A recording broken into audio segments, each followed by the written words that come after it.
juin froid et pluvieux, tout l'an sera grincheux. Et voilà. Ah, et voilà, Stéphane, ça ne parle que de pluie en fait, tes proverbes. Oui, évidemment, si juin est pluvieux, l'an est grincheux, mais si juin est radieux, l'an est joyeux. Ah oui, il y a de la joie aujourd'hui. Bonjour à tous. Bonjour. Bienvenue dans le jardin de Stéphane avec des fleurs par milliers. Il y en a tellement qu'il en a même sur lui. Mais c'est quoi cette tenue, Stéphane? J'avais envie. Années 70. Stéphane, vas-y, fais le beau, fais le beau. Ça suffit. Tu aurais plutôt dû mettre une blouse blanche, Stéphane, parce qu'aujourd'hui, l'émission est dédiée aux scientifiques. Alors, on calme un peu le jeu, pas forcément la tenue avec Stéphane, et on envoie le sommaire. Comment les troncs d'arbres nous aident-ils à remonter les siècles, à mieux connaître les évolutions du climat? C'est le mystère de la dendrochronologie. La culture in vitro permet la multiplication végétative de plantes qui ne savent pas le faire naturellement. Comment cette technique permet-elle la préservation de la biodiversité? En Corse, les paysages de la Balagne nous révèlent quelques-uns de leurs secrets au moment où fleurissent les immortels. Et à présent, retrouvons Stéphane. Il court sous les premiers rayons de soleil de la saison. Les murs de briques sont à nouveau joyeux, et lui aussi. Il s'en va retrouver Caroline et Alexandre, qui lui réservent une petite surprise en lui soumettant une problématique inédite.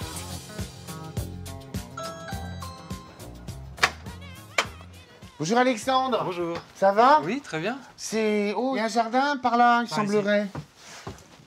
Ah, Eh oui, le jardin est là. il y a une porte-fenêtre, mais pour le moment... Pour le moment, il n'y a pas de terrasse, oui. On a prévu de faire une petite terrasse avec un accès de l'extérieur. Ah, ça c'est important. D'accord. Bon, ben, on va peut-être descendre. On descend. On y va. Bonjour Caroline. Salut Stéphane, Ça va? ça va et toi? Bah très bien.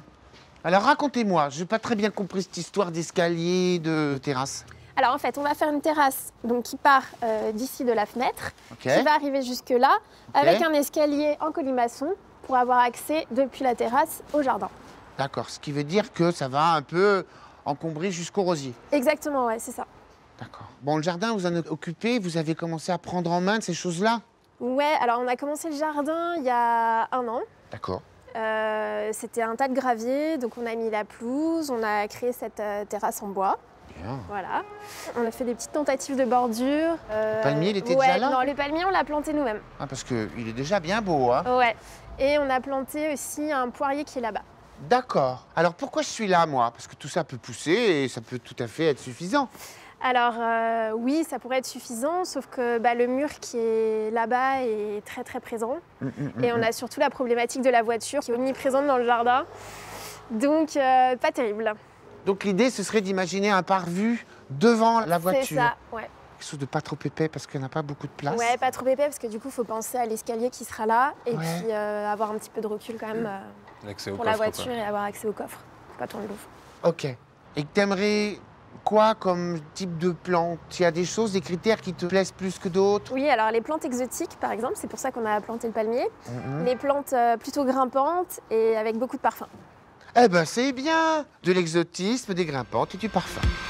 Parfum, grimpante, exotisme, cela marche aussi dans le désordre et sur un dessin. La plate-bande autour de l'hibiscus, elle est un peu vide et un peu pas marquée. Exactement. Donc je pense que ce serait bien d'en faire une vraie plate-bande, avec des vraies plantes Oui. dedans. Donc on va densifier le sol avec quelques arbustes et quelques fleurs.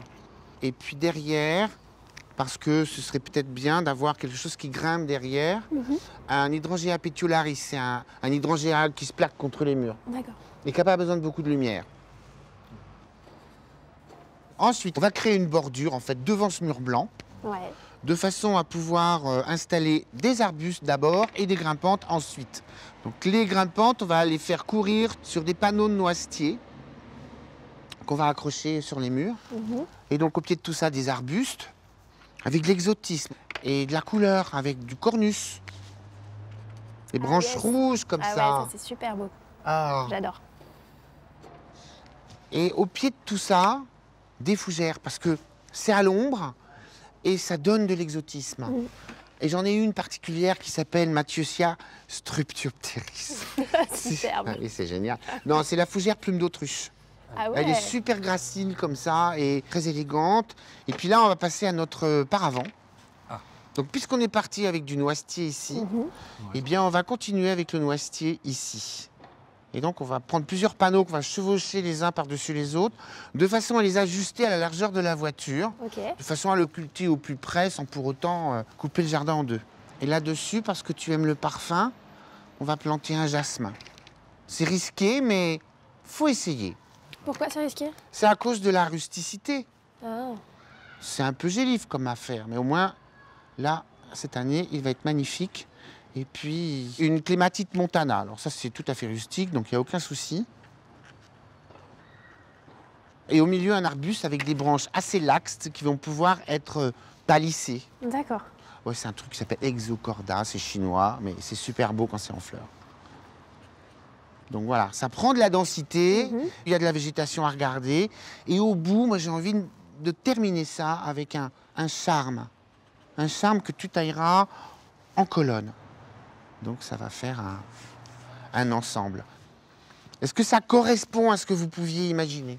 Tout à fait. Ouais, super. Bah, c'est parfait. Merci. Il y aura l'incontournable perceuse pour fixer les palissades, la massette pour enfoncer les piquets de ce qui deviendra un parvu, par-dessus tout cela des lianes grimpantes à consommer sans modération, accompagnées d'autres plantes colorées, exotiques ou fleuries, et le mot de la fin. Ah ouais. Elle est où la voiture? Je sais pas là.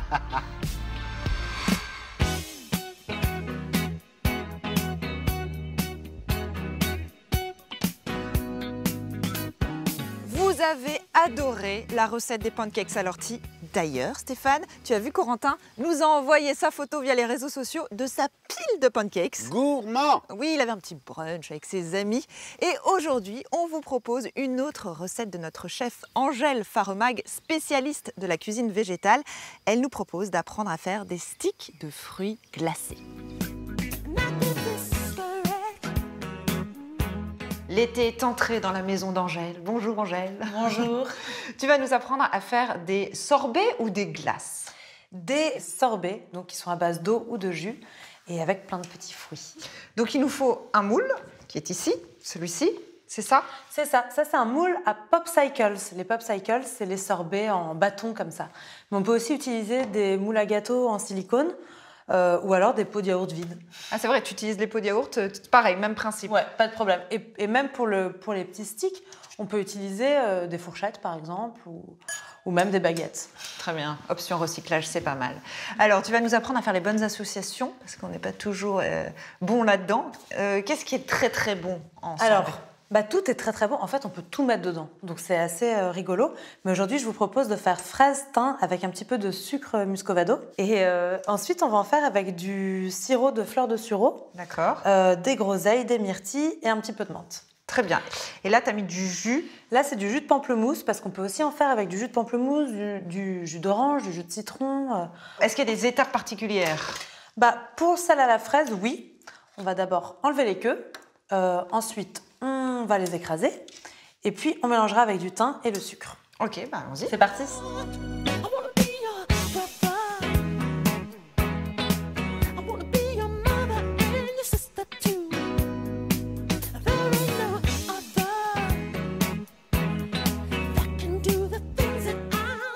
Et voilà, les 4 premières glaces. Pour les 4 suivantes? Pour les 4 suivantes, on va en faire 2 au jus de pamplemousse et 2 avec le sirop de sureau et de l'eau. Ok. Alors, pour le sirop de sureau, c'est très simple. On met en entier les myrtilles et les groseilles, donc évidemment propres, idéalement bio. Les myrtilles, on peut les mettre entières ou les couper en deux. Donc on peut alterner les myrtilles et les groseilles, comme ça fera un très très joli rendu, ça fera une très très jolie petite glace. Ensuite, on peut mettre une petite feuille de menthe. Et ensuite, alors, on peut les faire ou juste avec de l'eau, mais moi je trouve ça sympa en cette saison d'ajouter un peu de sirop de fleurs de sureau, si tu veux le faire. J'en mets beaucoup ou pas? Non, un tout petit peu. Après, ça dépend des goûts. Si c'est pour des enfants, peut-être que... Ouais, voilà. Ça donne un côté plus sucré? Voilà, exactement. Et ensuite, on peut finir avec l'eau. Allez, on verse. Et pour les dernières, on va simplement mettre du jus de pamplemousse. Tout simplement. Voilà. Pas de fruits? Non. Donc là, on le met au congélateur pendant au moins 3 heures. L'idéal, c'est de le faire la veille. Et ensuite, on peut les garder très longtemps. Très longtemps dans notre congèle. Exactement. Ou les manger dès qu'elles sont prêtes. J'ai envie d'en goûter une. Et bien justement, j'en ai déjà faites en avance. J'ai vu. Ah, Alors. avant que ça fonde. Et ben moi, je vais goûter la groseille. Trop bon. J'adore ça. C'est Sécher sur hyper la plage. frais. Et en fait, on peut les faire très très simplement avec tout ce qu'on veut, même avec de la grenadine. Enfin. Merci Angèle. C'est super esthétique. Le fruit est mis en valeur grâce à toi. Ah oui, c'est joli là. Bon, Et en plus, ça nous permet de manger des fruits rouges à un autre moment dans l'année que l'été. c'est vrai. Profitez de votre été, surtout toi Angèle. Merci beaucoup. Merci. C'est beau, c'est bon. Et en plus, les sorbets, c'est ma passion. Ça fait envie. T'as vu, hein, c'est la transparence comme ça qui est vraiment originale. J'ai adoré, j'ai même commandé le moule. Je vais pouvoir t'en refaire, Stéphane. Merci beaucoup à Angèle qui nous a encore fourni une super recette. À présent, on va vous faire découvrir avec Stéphane la dendrochronologie. Cette méthode permet de percer le mystère de l'âge des arbres grâce à l'analyse de la morphologie des anneaux de croissance de nos vieux feuillus. Passionnant.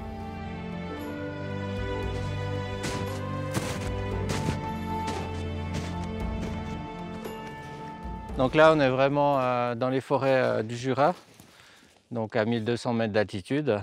Et puis, c'est souvent dans des conditions assez extrêmes, entre guillemets, qu'on peut trouver des arbres qui sont très âgés, justement parce qu'ils ont le temps de pousser, ils ne poussent pas trop vite, ou bien ils sont dans des lieux assez retirés, et puis voilà, on les laisse tranquilles.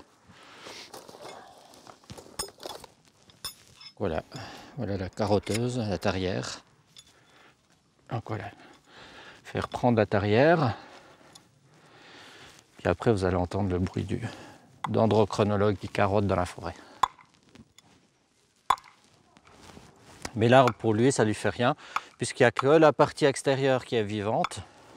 Puis tout l'intérieur, le duramen, est juste là pour soutenir, un rôle de soutien, c'est tout. Voilà, là je suis assez profond.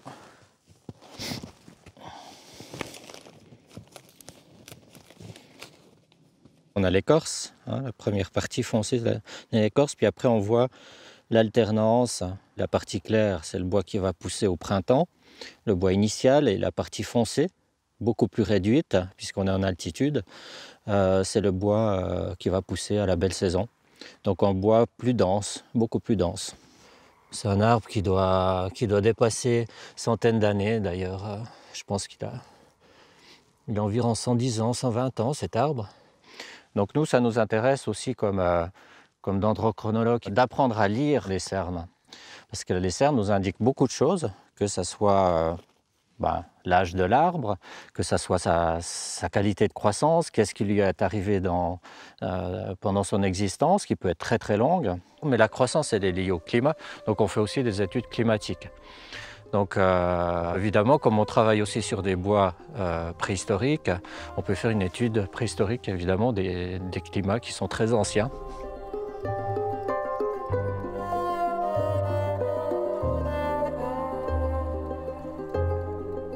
Alors ici on a des bois d'une station lacustre de l'âge du bronze final qui date de moins 1000 avant Jésus-Christ. Donc ils ont 3000 ans ces bois. On a des chênes, les plus gros ici, qui sont les pieux de fondation des maisons.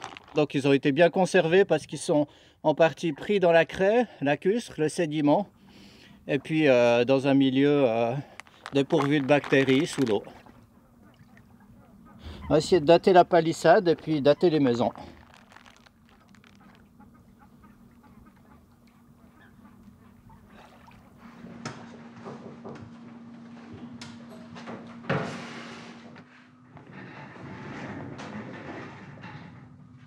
La méthode de la dendrochronologie, elle est née un peu aux États-Unis. C'est un astronome qui s'est intéressé première fois puis qui a compris qu'il y avait un lien entre la largeur des cernes et puis le climat. Et il a fait les premiers référentiels là-bas. Donc là, on peut vraiment constater que ce n'est pas forcément le diamètre de l'arbre qui nous donne son âge. Ici, on a un arbre qui est plus jeune que le dernier épicéa qu'on vient de carotter. Et pourtant, le diamètre est beaucoup plus important. On arrive à dater chaque morceau de bois tant qu'il y a suffisamment de cernes pour pouvoir les comparer à des référentiels. Puis là, je fais un chemin de mesure qui va aller de la moelle, donc de la naissance de l'arbre, jusqu'en périphérie, au dernier cerne, qui va me donner la date d'abattage de l'arbre.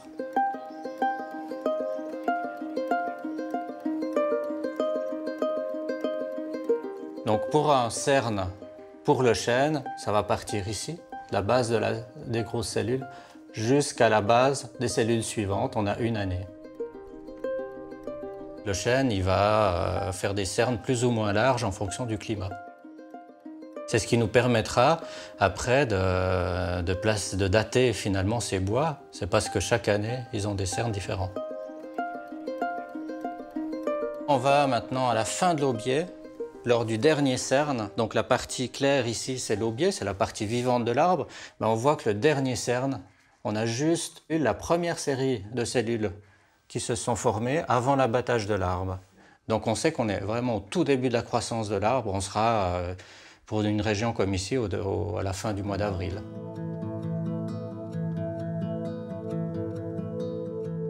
Le village il s'est développé pendant 60 ans, celui-là, de moins 1007 à moins 952. Donc on a des dates très précises puisqu'on arrive à dater à l'année près, même à la saison près.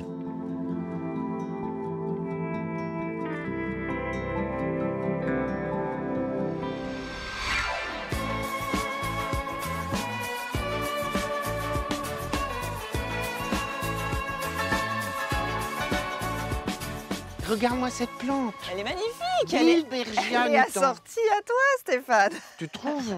C'est pas le même rose. Si, il y a une tonalité de rose. Ah bah On il y a du retrouve. rose, ça c'est Ah, sûr. non, Mais ok. tu vois, il y a ces tiges roses avec ces fleurs qui pendent comme ça, dans C'est lesquelles il y a exotique. du jaune, du bleu. C'est très étonnant. Elle vient d'Amérique du Sud. Ouais. C'est une plante complètement étonnante qui va fleurir tous les ans entre le mois de mai et le mois de juillet. J'avais très envie de la voir arriver ici. Donc on a creusé des petits trous. Bah en fait, vois-tu, c'est une plante qui est quand même, elle vient de loin, hein, donc elle va résister à des températures allant de moins 5 à moins 10 degrés. Ce qui fait qu'ici, on est quand même un peu Abrité. Ouais. abrité, donc on peut espérer qu'elle puisse passer l'hiver. Sinon, c'est une plante que tu vas planter dans un pot un peu large, parce que chaque année, elle s'épaissit comme ça et elle donne des dizaines de fleurs. Puis alors, pendant l'hiver, évidemment, tu la mets à l'abri. Mais ici, on va essayer de l'installer dans cette terre parce que tu vois, c'est un endroit où il y a du sable, il y a beaucoup de cailloux et donc c'est très poreux, c'est caillouteux, c'est poreux, c'est tout ce qu'elle aime. Ce qu'elle n'aime pas, c'est les sols calcaires. Bon là ça va. Bah non, ouais, là ça va, surtout qu'on va arranger l'histoire, tu vois. Oui c'est vrai qu'on va neutraliser. Bah oui, on va prendre de la tourbe ou de la terre de bruyère et puis apporter un petit peu de compost de façon à lui offrir un sol qui soit acide et surtout mais qui soit poreux. Donc c'est pour ça que j'ai ramené plein de cailloux. Ah tu en rajoutes Bah oui, parce que en fait je vais pas tellement creuser. Je vais surtout rajouter des cailloux pour remonter la motte par rapport à ma petite butte et ajouter le substrat et après rajouter du sable pour qu'elle soit le plus haut possible par rapport au niveau du sol. Bon, bah on va la planter. Allez.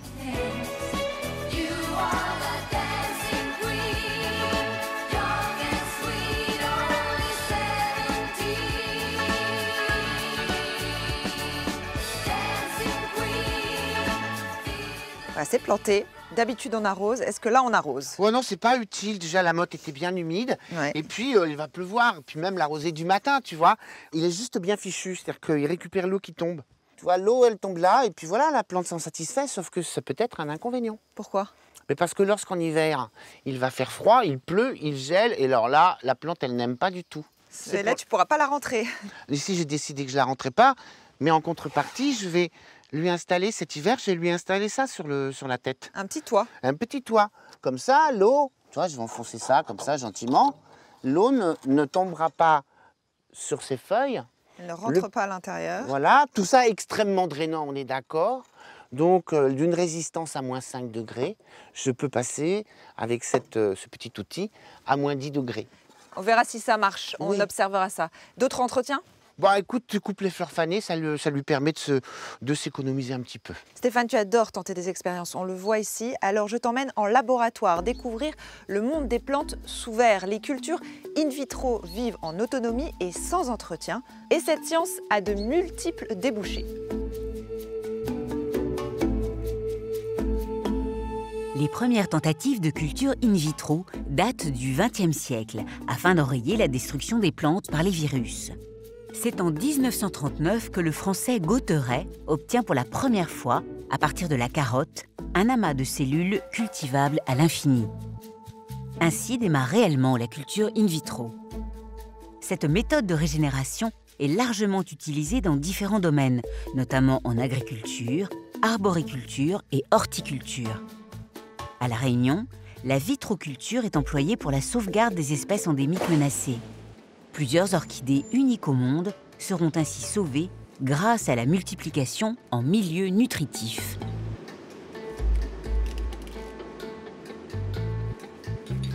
La culture in vitro, c'est avant tout une méthode, une technologie, une approche pour essayer de, quelque part, de combler ce que la nature ne peut pas faire ou a du mal à faire. Donc notre travail en culture in vitro va être de prendre la graine, de la faire germer, de faire pousser la plantule, de l'acclimater, de l'habituer à des conditions extérieures et ensuite de la rendre à son milieu naturel. Le tout de la culture in vitro, c'est vraiment d'apporter tous les éléments nécessaires à la plante pour qu'elle puisse se développer en parfaite harmonie. Pour toutes ces étapes, il y aura à chaque fois des milieux de culture différents. Nous, on va travailler la composition pour que ce soit adapté à chaque stade de développement. Le gel est composé de différents éléments nutritifs pour la plante. On a des macro-éléments comme les nitrates, le magnésium, le potassium, ensuite des vitamines, du sucre et de l'agar pour gélifier le milieu. On est obligé de travailler dans des conditions stériles puisqu'on travaille dans des milieux de culture qui favorisent également la croissance des champignons. Donc à partir du moment où on travaille dans des conditions non stériles, on aura des contaminants qui vont empêcher les graines de germer. On travaille hors de l'in vivo, donc on est in vitro, c'est-à-dire que tout se passe hors des conditions extérieures, dans des conditions contrôlées de lumière, de température, de milieu, d'humidité.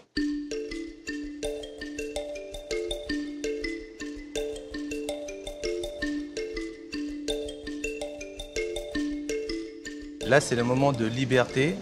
On va rendre les petites plantes à la nature. On va réapprendre à la plante à vivre dans ces conditions naturelles. Donc pour ça, on les extrait de leur milieu gélosé, où elles ont été bichonnées sous cette atmosphère de verre pendant plusieurs mois. Et là, aujourd'hui, on va les acclimater dans ce substrat-là, dans la serre. Sur cette table, on a les premières orchidées sauvages de La Réunion qui sont passées par nos laboratoires, qu'on a acclimatées et qui sont en phase de croissance. Et là, assez exceptionnel, il y a notre première orchidée, le premier lot d'orchidées sauvages qui est sorti de notre laboratoire, commence sa première floraison cette année.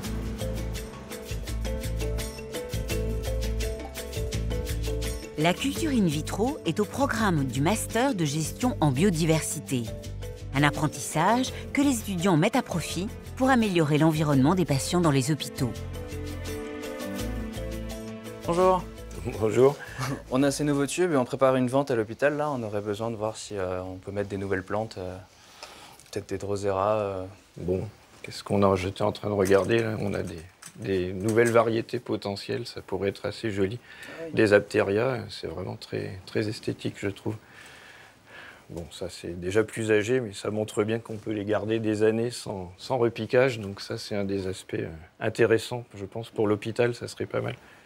On forme des biologistes d'abord. Donc ils doivent comprendre comment fonctionne le vivant. Ils doivent apprendre la structure d'une plante, où sont les bourgeons, que certains tissus peuvent être capables de se rediviser. La culture cellulaire, c'est aussi une discipline qui intéresse aussi bien le monde animal d'ailleurs que végétal. Donc on leur apprend à travailler en conditions stériles, Une fois que c'est acclimaté et que c'est en conditions axéniques, donc sans contaminants, là on peut faire des milliers de copies très rapidement. Les cultures in vitro prennent la direction du service d'hématologie de l'hôpital de Brest. Un service où les patients sans défense immunitaire peuvent malgré tout voir grandir des plantes. Bonjour. Bonjour. Ce sont les nouvelles plantes. Je vais vous accompagner au secteur stérile. D'accord. Quelle espèce vous nous avez apporté aujourd'hui? Donc ça, c'est des Drosera carpensis. Et là, on a essayé quelque chose de nouveau. Donc, qui sont ces bouteilles-là, qui sont un petit peu plus grandes. Il y a plus de gélose nutritive et il y a un peu plus d'espace.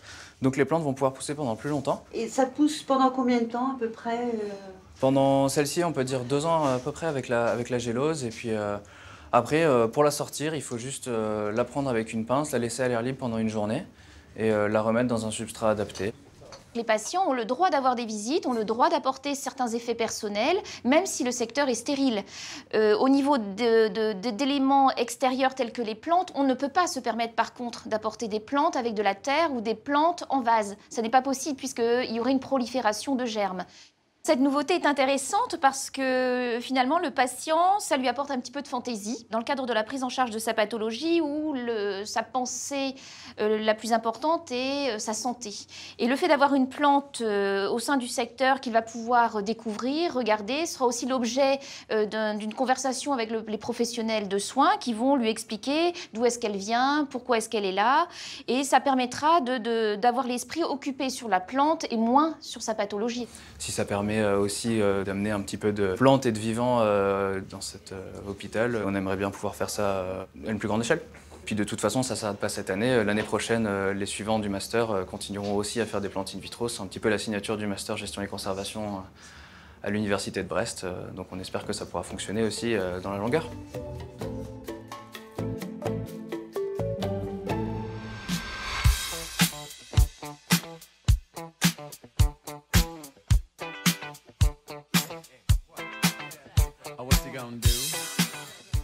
Voilà. Rhubarbe partie. Oui, rhubarbe partie, c'est bon la rhubarbe. Mais tout ne se mange pas. Ça, c'est le pétiole, c'est ça que nous cuisinons. Et ça, c'est la feuille. Toxique. Et c'est toxique. Ouais, c'est très toxique la feuille du rhubarbe et c'est la raison pour laquelle nous allons nous en servir pour faire des macérations qui vont être très utiles dans le jardin. Pour combattre les méchants insectes. Ce que nous allons faire, c'est prendre des cisailles et puis couper ça en petits morceaux. Allez. C'est bien là, je trouve. Massacre à la cisaille. Pouh. Ensuite, on va peser tout ça. Voilà. Alors, combien ça pèse, ça? 1,5 kg. C'est exactement... je suis fort, hein. Oh, il me fallait 1,5 kg pour 10 litres d'eau. Donc, on va remettre cela là-dedans. OK. Et je vais mettre mes 10 litres d'eau. Voilà. Donc là, il faut vraiment... tu veux que j'y aille avec mes bottes? Bien appuyer. Oh, j'exagère. Alors, ce qui est important, c'est que l'eau, ce soit de l'eau de pluie.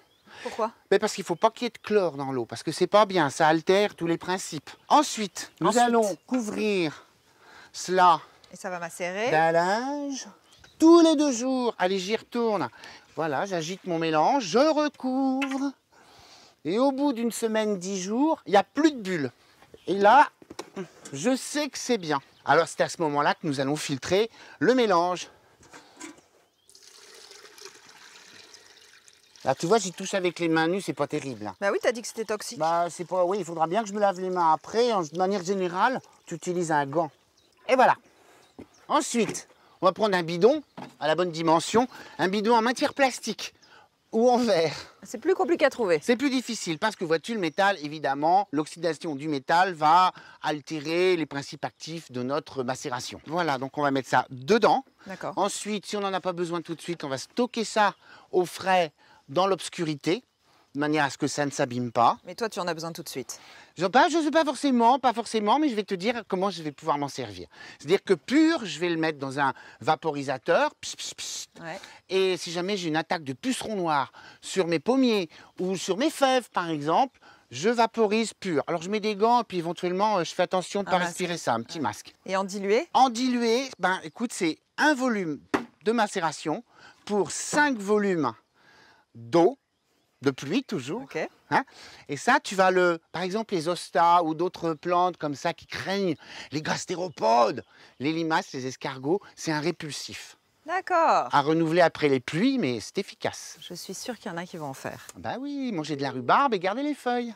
À présent, nous vous emmenons en balade dans l'île de Beauté avec ses montagnes plongeant dans la mer, ses criques et sa biodiversité si riche. La Corse a beaucoup à nous apprendre.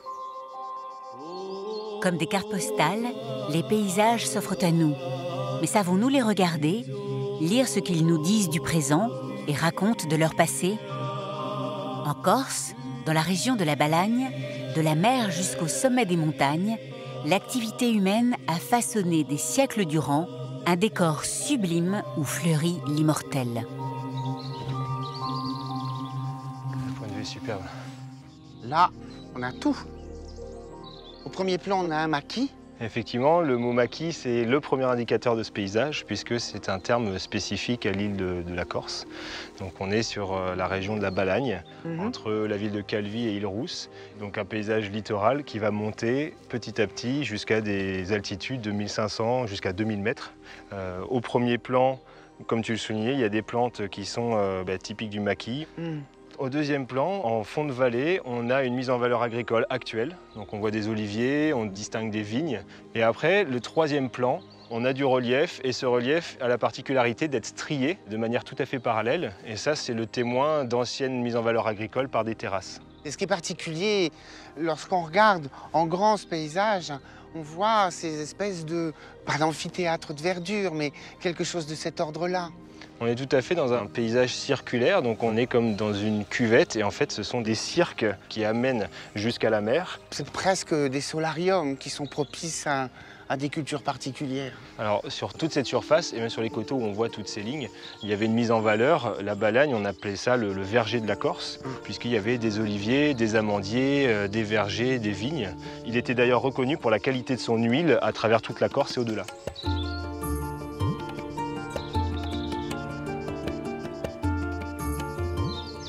Laetitia, la physionomie accidentée de la Corse est en partie responsable de son incroyable biodiversité. En fait, la Corse, c'est la seule île de Méditerranée à avoir un étage alpin.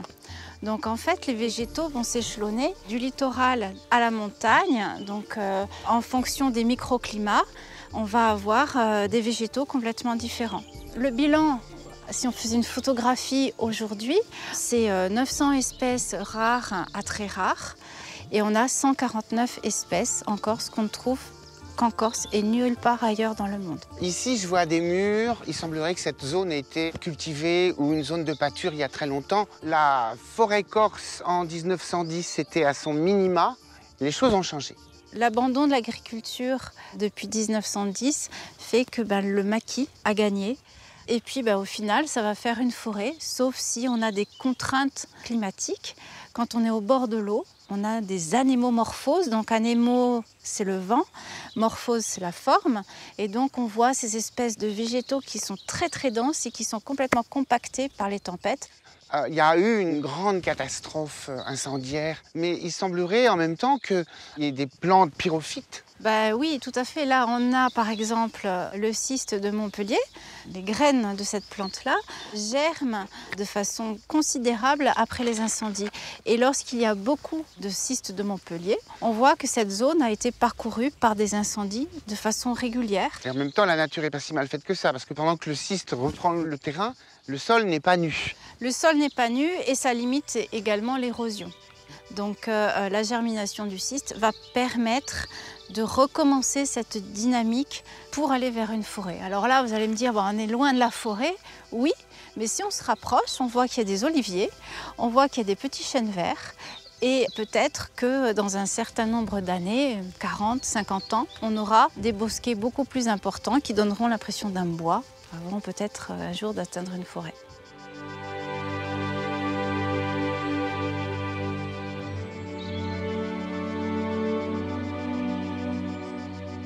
Laetitia, nous sommes ici devant un paysage agricole bien particulier. Oui, alors on est dans un paysage de terrasse qui ont été façonnés au fil des siècles, les Romains, les Génois.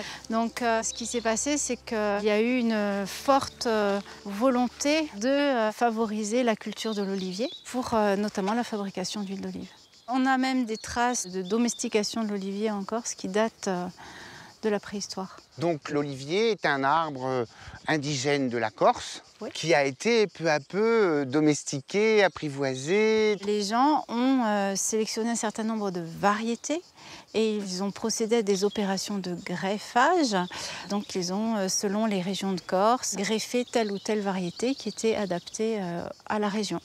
Et puis, comme les noyaux germent facilement, on a tout autour dans le maquis des oliviers sauvages qu'on appelle oléastres en Corse, qui constituent également un habitat tout à fait particulier.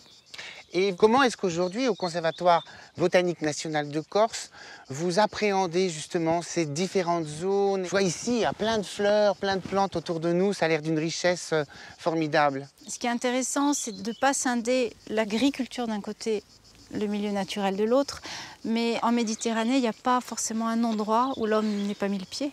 On travaille notamment avec les agriculteurs, avec différents acteurs, sur la flore des bords de champs, différentes filières. Il y a des filières assez originales, telles que la filière des plantes aromatiques et médicinales.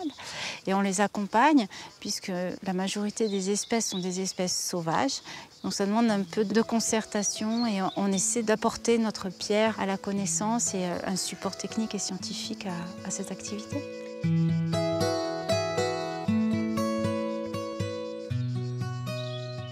C'est fascinant de penser que ces paysages étaient bien plus pelés que cela il y a un siècle, que peu à peu la forêt reprend possession de ces collines. Seulement, ça ne peut pas être exclusif. On est sur des territoires qui sont en train de se refermer, donc il y a un risque, si on laisse ce territoire complètement, on va avoir une forêt, il n'y aura plus de mise en valeur.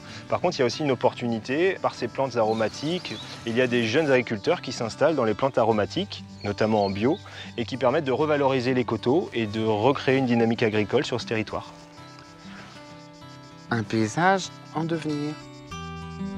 Grâce aux nouvelles utilisations qu'en fait la cosmétique, l'immortelle de Corse saura-t-elle reconquérir et donner un nouvel avenir à ces terrasses séculaires? La main de l'homme écrit et va ayant écrit. Les paysages sont fragiles. Questionner leur histoire permet de mieux les appréhender, de les comprendre et surtout de les respecter.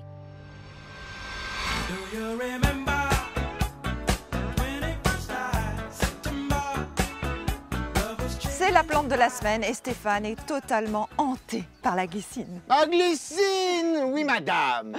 Tu nous en parlais la semaine dernière et là tu continues de nous en parler. Bah, elles sont tellement belles, qu'est-ce que tu veux que je te dise? Moi, c'est la saison. Et puis celle-là, elle est quand même extraordinaire.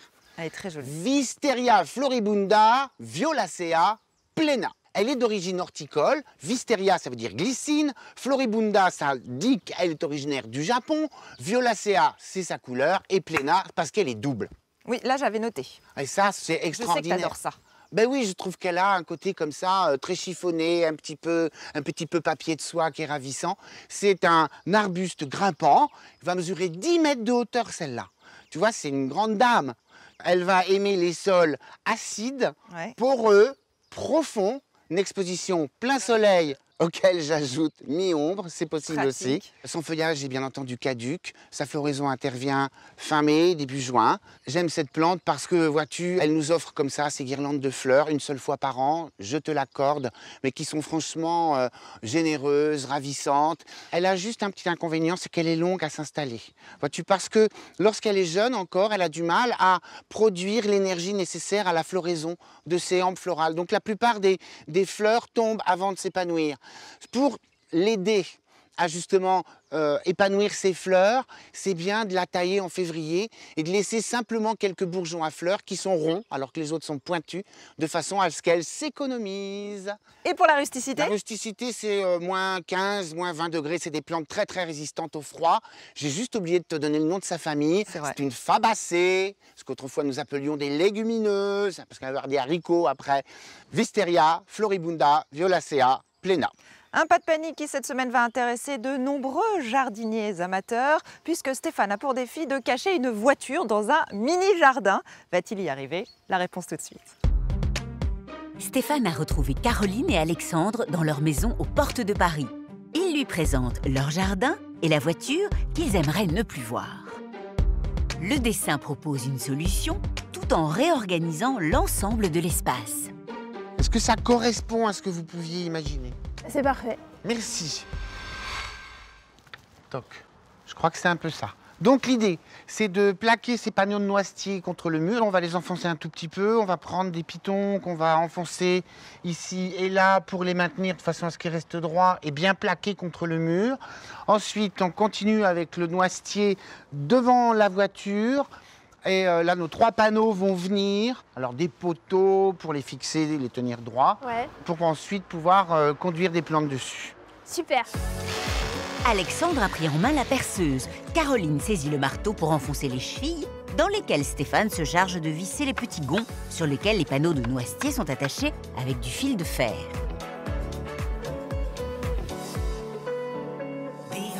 Le cordeau est tiré afin de délimiter la nouvelle plate-bande qui doit courir tout le long du mur.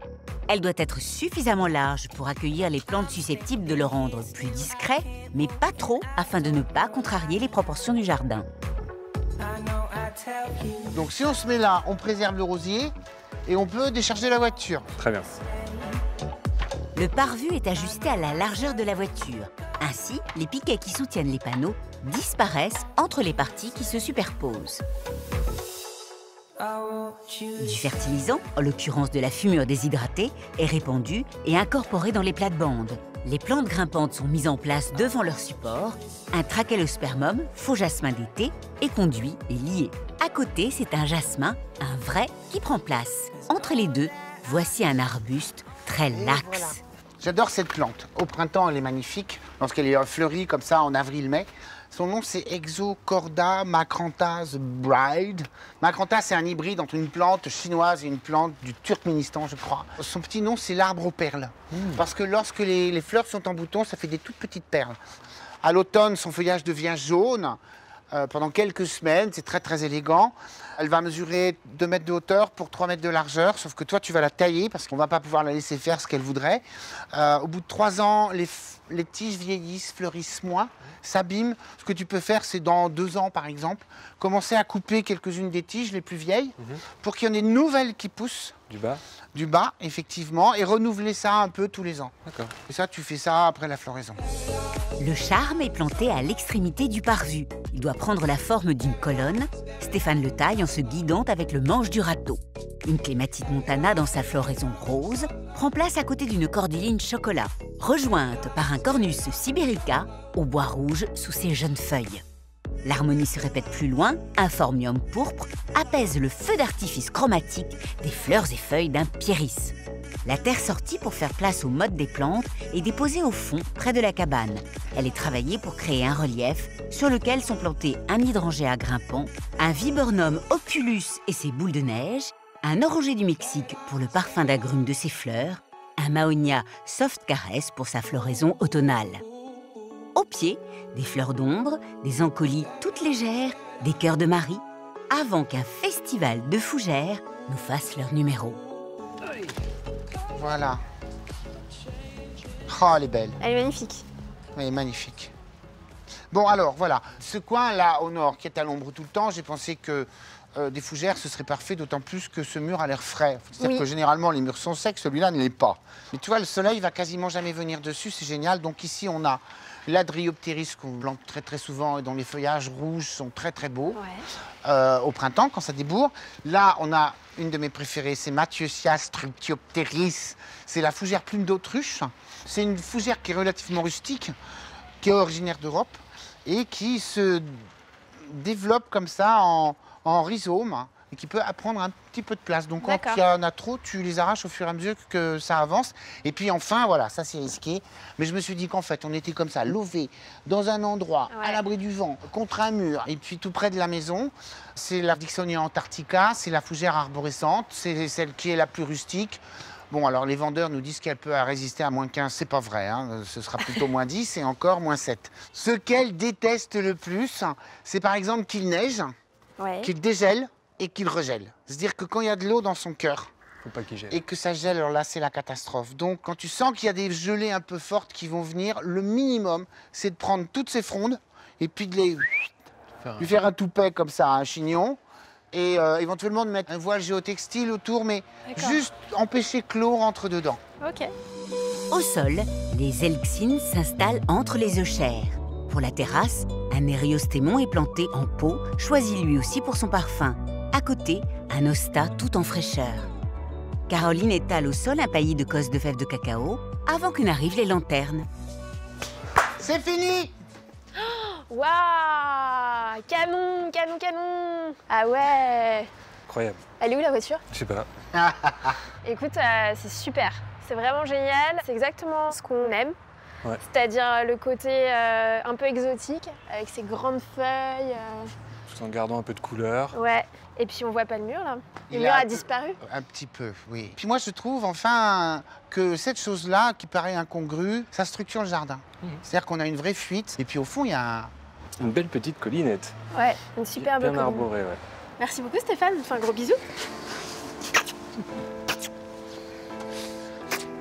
Merci, vous avez été formidable. Bon, on a passé une super journée en plus. C'est vrai? Ouais, vraiment chouette. Mais où est passée la voiture? Certes, elle ne s'est pas volatilisée, mais la voilà beaucoup moins présente derrière son paravent paravue couvert de fleurs. Le mur, lui aussi, a su se faire plus discret. Il est devenu le support et la toile de fond d'une plate-bande où l'exotisme s'est tiré son épingle du jeu.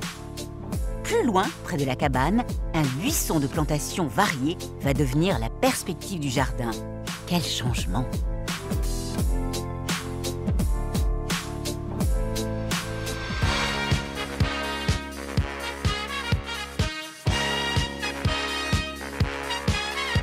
Et voilà encore un couple qui va penser à toi tous les jours, Stéphane. C'est pas gentil, ça? Ça, c'est chouette. Comment on fait si on veut avoir un beau jardin? Eh bien, vous pianotez France.tv, c'est aussi le moyen de revoir l'émission. On passe à l'agenda et nous vous donnons rendez-vous jusqu'au 15 septembre. Vous avez le temps d'y aller, c'est en Ille-et-Vilaine et ça se passe à Châteaubourg. C'est Jardin des Arts, c'est une rencontre entre l'art et la nature, une exposition à ciel ouvert parmi de très très beaux arbres, de sculptures monumentales, c'est très éclectique, c'est un moyen de se réjouir de toutes ces beautés. C'est gratuit, c'est ouvert jusqu'à minuit. Les 22 et 23 juin dans le Pas-de-Calais à Séricourt, qu'est-ce qu'il se passe Stéphane? Le premier festival international de la rose des jardins de Séricourt. Tu es dans le thème? Je suis dans le thème. Il sera question de roses japonaises, des jardins contemporains remarquables créés par les paysagistes Yves et Guillaume Gosse de Gore. Allez-y, c'est beau. On vous a choisi des livres cette semaine en lien avec l'émission et je commence avec le mien. Angèle Farema, que l'on a vu pour la recette des sticks sorbets, nous propose un livre à son image, c'est-à-dire comme elle est belle, généreuse et elle fait de bonnes choses, vous allez avoir de formidables recettes. Ça s'appelle La Guinguette d'Angèle et donc c'est aux éditions Marabout. À l'intérieur, tu as des recettes végétales sans gluten, sans lactose, mais c'est très très bien à feuilleter et à essayer chez soi parce que tu as différentes choses que tu n'as pas toujours l'habitude d'utiliser. Et ce qui est très drôle, c'est qu'en préambule, elle t'explique qu'il ne faut pas penser la cuisine sans, mais plutôt avec la nature. Souvent on dit sans poisson, sans viande. Non, non, elle voit ça avec un aliment, tu vois, végétal. Elle nous fait réfléchir sur notre mode d'alimentation, elle nous propose des choses bonnes et belles, donc à déguster et à feuilleter chez vous. Pour ma part, en relation avec notre sujet sur la dendrochronologie, voici La mémoire des arbres, bois pétrifiés, traces du passé, un livre d'Andrea Honegger avec des photos de Urs Mokli aux éditions Grund. Évidemment, les arbres pétrifiés sont des merveilles, sont comme des bijoux. Les photos sont splendides et en même temps, tu peux découvrir tout ce que ces bois nous racontent du temps qui passe, des millions d'années, des araucarias qui ont 200 millions d'années, des êtres qui ont 50 millions d'années. Moi, je trouve ça extrêmement émouvant. C'est très beau. Lisez-le. Ces arbres ont vu les dinosaures. C'est fantastique. C'est émouvant. Émouvant. Nous vous donnons rendez-vous la semaine prochaine, même jour, même heure, avec le portrait d'une femme qui s'appelle Miyoko Yasumoto. Avant, elle était dans la publicité. Aujourd'hui, elle a décidé de faire des jardins sous verre. C'est très poétique. Et c'est un sujet que vous pourrez retrouver dans les pages de notre magazine partenaire, L'Ami des Jardins. Et nous ferons aussi un focus sur les kertères. Tu sais, ces habitations qui sont plus respectueuses de l'environnement, qui sont à base de chaux, que tu peux placer dans ton jardin. C'est ce que nous verrons la semaine prochaine. Et toi, Stéphane, tu nous emmènes où ? là-haut, dans le col de la Schlourte, visiter les jardins du Haut-Châtelet, des jardins qui sont consacrés aux plantes alpines, des plantes venues des montagnes du monde entier, une collection extrêmement riche, des bijoux à admirer. Et pour le pas de panique? Pas de panique chez Laura et Axel. Alors, ils habitent dans un logement complètement éco-responsable. Ce qui est étrange, c'est que tu descends les escaliers pour accéder chez eux et là, tu découvres un jardin avec un talus très en pente qu'ils ne savent pas planter et que nous planterons ensemble. Alors, à la semaine prochaine!